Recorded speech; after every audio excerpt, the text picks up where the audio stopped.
술을 마시면 머리가 아플 때가 있습니다. 술 때문에 생기는 두통은 그냥 숙취 두통이다라고 생각하게 되는데 다른 두통도 있습니다. 숙취 두통은 술을 마시고 나서 빠르면 서너 시간, 늦으면 대여섯 시간 또는 다음날 머리가 아프죠. 흔히 술 깰 때 머리가 아프다라고 하는 경우입니다. 하지만 술자리를 시작하고 얼마 안 돼서 머리가 아픈 경우가 있습니다. 30분 정도나 한두 시간쯤, 그러니까 술을 마시는 도중에 두통이 생기는 경우죠. 그래서 술 때문에 생기는 두통은 머리가 아픈 시간이 언제냐에 따라서 두 가지로 나눠서 진단하게 됩니다. 즉시형 그리고 지연형이죠. 술로 생기는 두통은 거의가 지연형 두통, 그러니까 술이 깰 때쯤 머리가 아파지는 숙취 두통이고 주로 아세트알데하이드 때문입니다. 즉시형 두통은 원인이 조금 다릅니다. 두통을 일으키는 술과 관계된 성분들을 알아보겠습니다.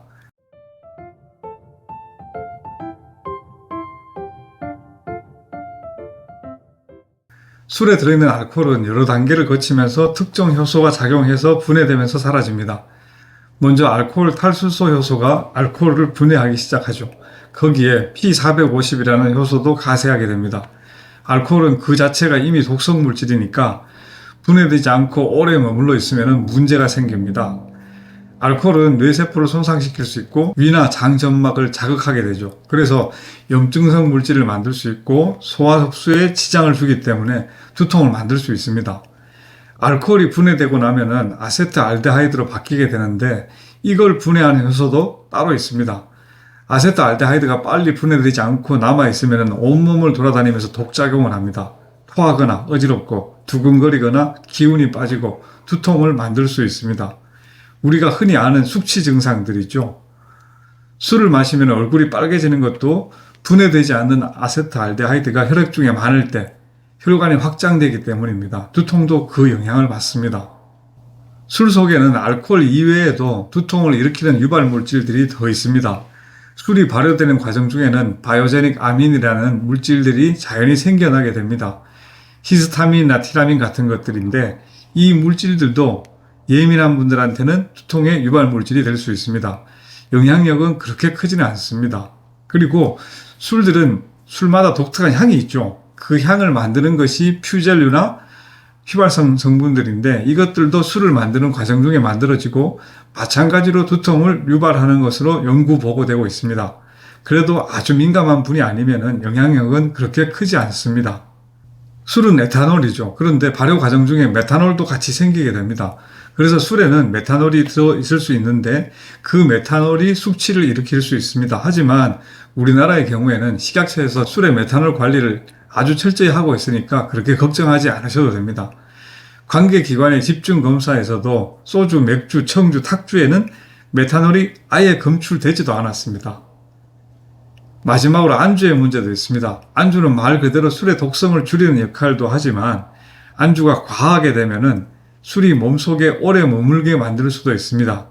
알코올도 대사시켜야 되고 안주도 소화시켜야 되니까 몸이 꽤나 힘들겠죠. 그래서 두통이 오기도 합니다. 지금까지 두통을 일으킬 수 있는 여러 성분들을 알아봤는데 술을 마신다고 해서 누구나 두통이 생기진 않죠. 두통이 생기는 것은 이런 성분들 자체의 문제도 있지만 알코올이나 아세트알데하이드 그리고 여러 다른 성분들을 대사하는 능력 그리고 소화하는 능력이 사람마다 서로 다르기 때문입니다. 그 능력이 훌륭하면 술을 마셔도 두통이 안 생기겠죠. 능력이 부족하면 높이는 치료를 하면 됩니다. 숙취두통, 그러니까 지연형 두통은 능력을 충분히 높일 수 있기 때문에 두통을 막을 수 있습니다. 그런데 즉시형 두통은 어려운 경우가 많습니다. 왜 그러냐 하면은 두통을 일으키는 원인 중에 가장 큰 비중을 차지하는 것이 첫째가 알코올 자체의 독성, 둘째가 아세트알데하이드의 독성인데 사람에 따라서는 두 물질을 분해하는 효소의 활성이 날 때부터 부족한 분이 있기 때문입니다. 어떤 분은 알코올의 분해가 몹시 부족한 분이 있고 그럼 알코올의 독성 때문에 마시고 바로 두통이 오겠죠. 어떤 분은 알코올 분해는 빠른데 아세트알데하이드의 분해 능력이 굉장히 부족한 분이 있습니다. 이런 분도 즉시형 두통이 오겠죠. 아세트알데하이드를 분해하는 효소의 유전적인 차이는 이미 많은 연구가 되어 있습니다. 흔히 아시안 플러시 신드롬이라고 부르는, 그러니까 술을 마시면 금세 얼굴이 붉어지고 두근거리거나 머리가 아파지는 분들이 있습니다.